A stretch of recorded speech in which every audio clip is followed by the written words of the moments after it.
Salam sigap dan shalom. Renungan kita pada hari ini, Selasa 26 April 2022, berjudul Kuasailah Dirimu Sendiri.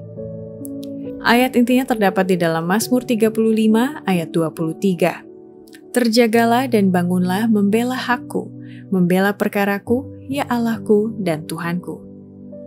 Pena Inspirasi menuliskan yang dimaksud dengan judul renungan kita pagi ini, Kuasailah dirimu sendiri, sebagai petunjuk bagi kita agar mau menuruti nasihat, dikarenakan nasihat itu adalah milik Tuhan, firman-Nya, sehingga kita lebih dapat merasakan kasih Allah yang tiada bandingnya itu adalah sebagai berikut.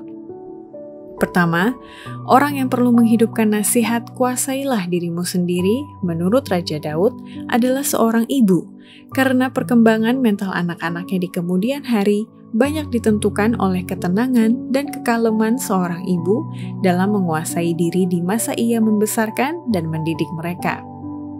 Semakin tenang dan sederhana kehidupan seorang anak, semakin menyenangkan baik kepada perkembangan jasmani maupun perkembangan mental anak. Setiap waktu, ibu harus berusaha tenang, kalem, dan menguasai diri.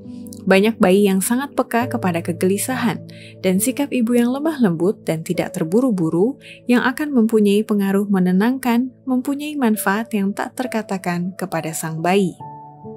Kedua, orang yang perlu menghidupkan nasihat kuasailah dirimu sendiri, menurut Raja Daud, adalah para guru. Makanya mereka dituntut mempunyai pikiran yang seimbang, tabiat yang simetris, dan bukan pengalaman yang sepihak.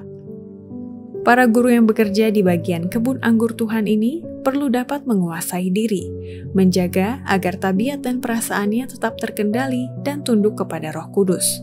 Mereka harus menunjukkan bahwa mereka mempunyai pikiran yang seimbang, tabiat yang simetris, bukan pengalaman yang sepihak. Ketiga, orang yang perlu menghidupkan nasihat kuasailah dirimu sendiri, menurut Raja Daud, adalah setiap orang percaya.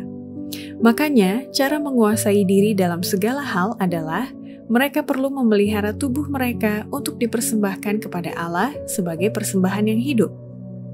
Paulus mendorong kita maju oleh mengatakan kepada kita bahwa tiap-tiap orang yang turut mengambil bagian dalam pertandingan menguasai dirinya dalam segala hal. Ia mendesak semua yang menyebut diri mereka orang Kristen untuk mempersembahkan tubuh mereka sebagai persembahan yang hidup. Ia berkata, tetapi aku melatih tubuhku dan menguasainya seluruhnya, supaya sesudah memberitakan Injil kepada orang lain, jangan aku sendiri ditolak. Keempat, orang yang perlu menghidupkan nasihat kuasailah dirimu sendiri, menurut Raja Daud adalah orang Kristen, yaitu dengan cara menyelaraskan kehidupan mereka yang sesuai dengan kehendak Allah melalui sifat-sifat kasih dan belas kasihan yang manis setiap hari.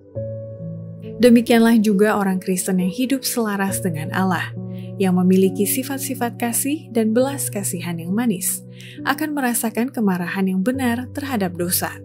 Tetapi ia tidak dibangkitkan oleh hawa nafsu untuk mencaci maki orang-orang yang mencaci maki dia.